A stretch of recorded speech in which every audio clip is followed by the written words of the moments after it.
మీరేమీ అనుకోనంటే నేనొక మాట చెప్తాను. చెప్పు. మనం పెద్దల్ని ఎదిరించి పెళ్లి చేసుకున్నాం. మీ వాళ్ళు మా వాళ్ళందరూ మనం కష్టాలు పడతామని అనుకుంటున్నారు. కానీ వాళ్ళందరూ మనల్ని చూసి ముక్కు మీద వేలేసుకునేలా మనం ఎదిగి చూపించాలి. అవునవును, బాగా ఎదిగి చూపించాలి. అందుకని మనం జీవితంలో పైకొచ్చే వరకు ఫస్ట్ నైట్ లాంటి విషయాల్ని కొంచెం వాయిదా వేసుకుంటే మంచిది. అప్పుడే మనకి ఇంకా త్వరగా అనుకున్నది సాధించాలనే పట్టుదల పెరుగుతుందండి. ఏమంటారు? చూసారా, బల్లి కూడా శుభం పలికింది. అవునవును, ఆ బల్లికి పెళ్ళయి ఉంటే కదా. మీకేం అభ్యంతరం లేదుగా? అబ్బే, బల్లికి లేని అభ్యంతరం నాకెందుకు? ఎక్కడికి వెళ్తున్నారు? అదే, బల్లి మళ్ళీ శుభం పలికే వరకు బయట పడుకుందామని.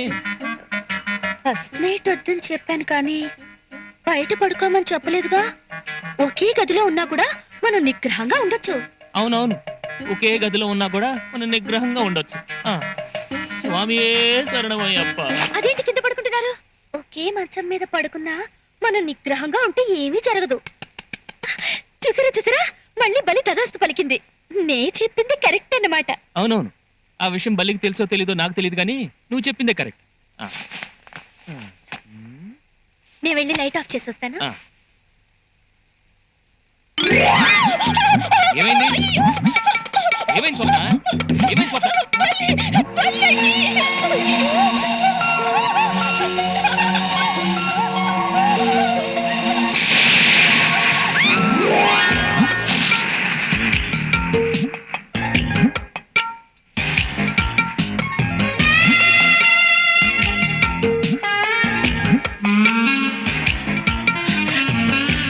ఏమండి, మీరేమి అనుకోనంటే ఒక మాట చెప్తాను.